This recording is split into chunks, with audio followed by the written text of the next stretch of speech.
राम राम भक्तों, जय श्री राम, जय सीता राम, जय जय हनुमान, जय बागेश्वर धाम सरकार।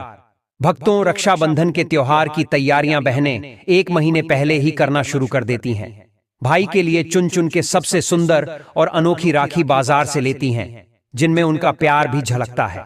रक्षाबंधन के दिन बहनें अपने भाई की कलाई पर राखी, जैसे रक्षा सूत्र कहा जाता है, वह बांधती है और भाई भी अपनी बहन को रक्षा का वचन देते हैं। पर दोस्तों, रक्षाबंधन खत्म होते ही कई लोग उस राखी को काटकर या तो कचरे में फेंक देते हैं या तो घर में कहीं उतार कर रख देते हैं, जो महीनों तक वहीं पड़ी रहती है। और आपको बता दें कि बागेश्वर धाम सरकार ने इस तरह से राखी को उतारकर उसका अपमान करने को धर्म विरुद्ध बताया है। वह कहते हैं कि ऐसा करने से इसका दुष्प्रभाव भाई बहन दोनों पर पड़ सकता है। ऐसे में आपके मन में भी सवाल होंगे कि आखिर फिर राखी का करें, क्या इसे किस तरह से उतारें और इसे कौन सी जगह पर रखना चाहिए। आज हम इस वीडियो में इन्हीं सारे सवालों के जवाब लेकर आए हैं जो गुरुजी ने अपने भक्तों को बताए हैं। इसीलिए वीडियो को अंत तक जरूर देखें। स्वागत है आपका प्राचीन ज्ञान पर आगे बढ़ने से पहले वीडियो को लाइक और चैनल को सब्सक्राइब जरूर कर दें और कमेंट बॉक्स में सच्चे दिल से हर हर महादेव अवश्य लिखें। वीडियो में आगे बढ़ते हैं मित्रों।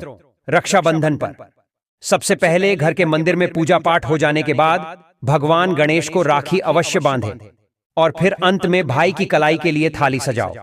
फिर भाई को सबसे पहले तिलक करें, उन्हें रोली चंदन और अक्षत लगाए, उनके ऊपर थोड़े से फूल छिड़के, यदि फूल आदि ना हो तो चावल छिड़कें और अंत में भाई की आरती करें। अब आप अपने भाई की दाएं हाथ की कलाई में राखी बांधें और इसके बाद भाई का मुंह मीठा कराए, भाई के लिए मंगल कामना करें।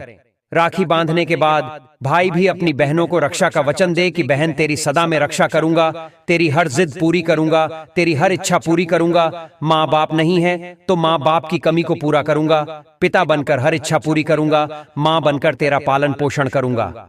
और बहनों को उपहार वगैरह अवश्य भेंट करें।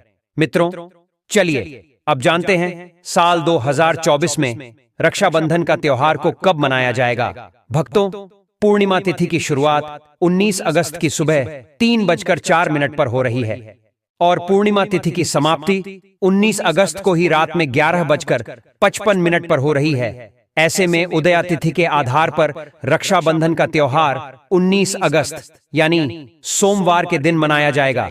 इसमें कोई भी कंफ्यूजन नहीं है।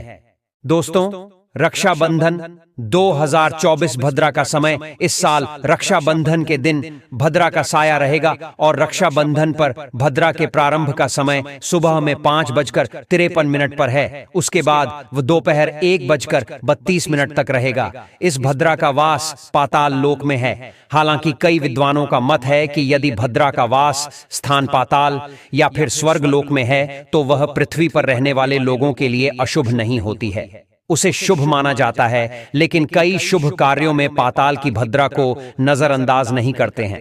आखिर हम हिंदू हैं तो हर शुभ कार्य का या अशुभ कार्य का पालन तो करना ही पड़ता है। किसी भी शुभ या अशुभ कार्य को नजरअंदाज नहीं कर सकते। और दोस्तों, रक्षाबंधन के शाम पंचक भी है। रक्षाबंधन वाले दिन शाम के समय में पंचक लग रहा है। पंचक शाम 7 बजे से शुरू होगा और अगले दिन सुबह 5:53 तक रहेगा। पंचक सोमवार को लग रहा है, जो राज पंचक होगा। इसको अशुभ नहीं माना जाता है, यह शुभ होता है।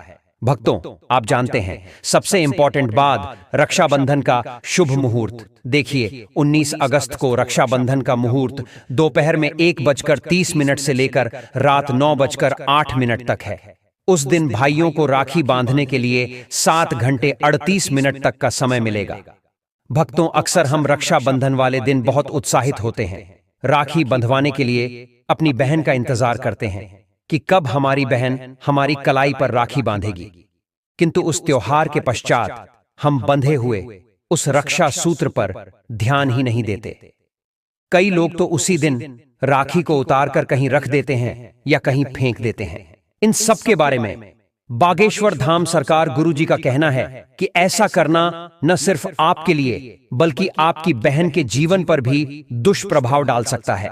गुरुजी ने इस तरह राखी को काट देना और कहीं भी फेंक देने को रक्षा सूत्र का अपमान बताया है। इसीलिए अपने भक्तों को किस तरह राखी को काटना चाहिए, किस जगह पर उसे नहीं रखना चाहिए और खंडित राखी का क्या करें, ये सारे उपाय बताए हैं। सबसे पहले जानते हैं कि राखी को कितने दिनों बाद उतारना चाहिए। भक्तों, गुरुजी कहते हैं कि जिस दिन बहन आपकी कलाई पर रक्षा सूत्र बांधती है, यानी रक्षाबंधन के दिन पर, उस दिन राखी को कभी भी उतार कर नहीं फेंकना चाहिए।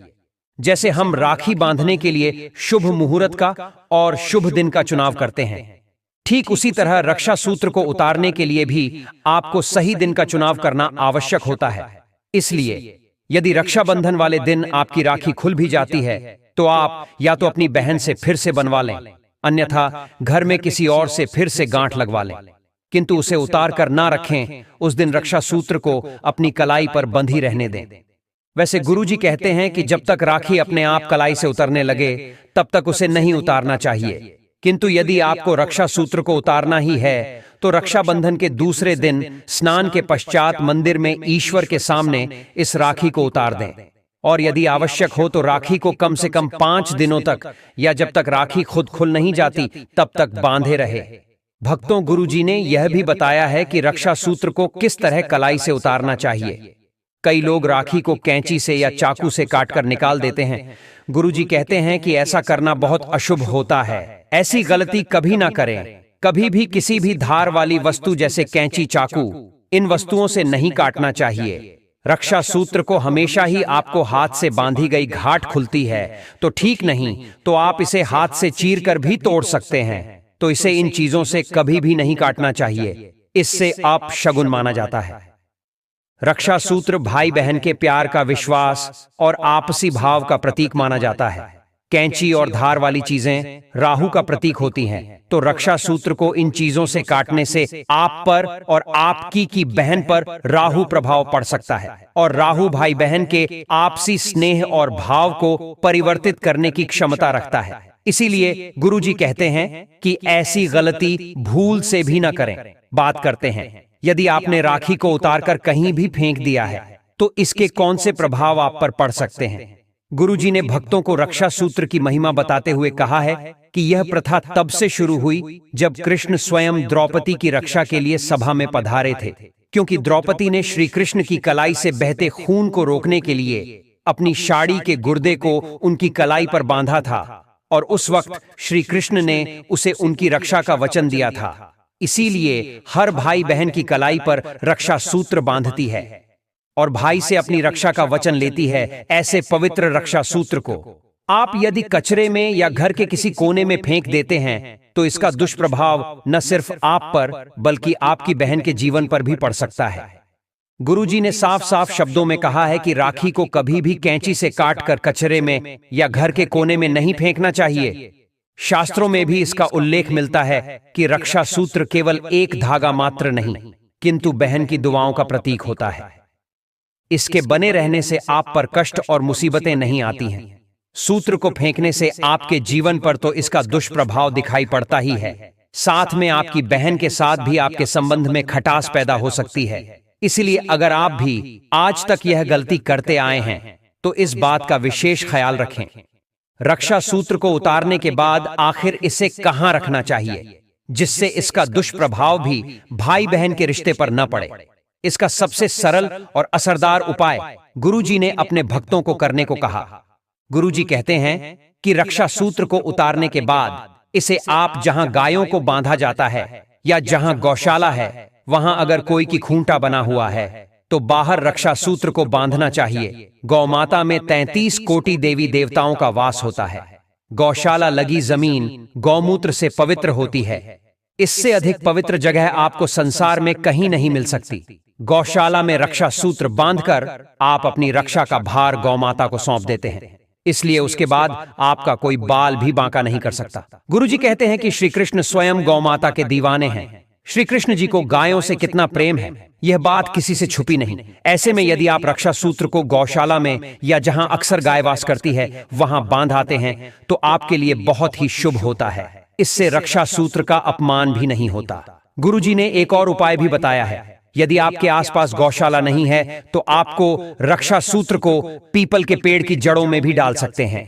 पीपल के पेड़ में हनुमान जी का वास होता है और पीपल का पेड़ आपको आसानी से आपके आसपास भी मिल जाएगा।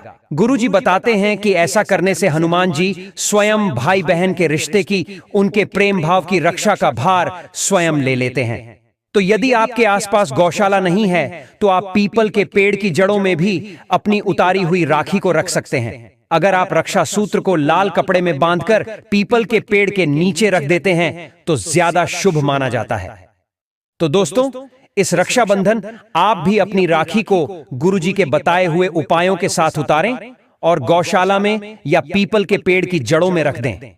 इसमें कुछ बातों का अवश्य ध्यान रखें। रक्षा सूत्र कभी भी खंडित नहीं होना चाहिए या कैंची चाकू से कटा हुआ रक्षा सूत्र कभी भी गौशाला या पीपल के पेड़ के नीचे न रखें। यदि आपको रास्ते में चलते हुए कोई भी रक्षा सूत्र मिल जाता है तो उसे भी आप इसी तरह से गौशाला में बांट दें। ऐसे रास्ते में पैरों तले रक्षा सूत्र का अपमान करना शुभ नहीं माना जाता। तो उम्मीद करते हैं कि गुरुजी की बताई हुई ये बातें और चेतावनी आपको जरूर पसंद आई होगी। अगर आपको यह वीडियो अच्छी लगी हो तो प्राचीन ज्ञान चैनल को सब्सक्राइब करके वीडियो को लाइक और कमेंट बॉक्स में जय हनुमान अवश्य लिखें। धन्यवाद।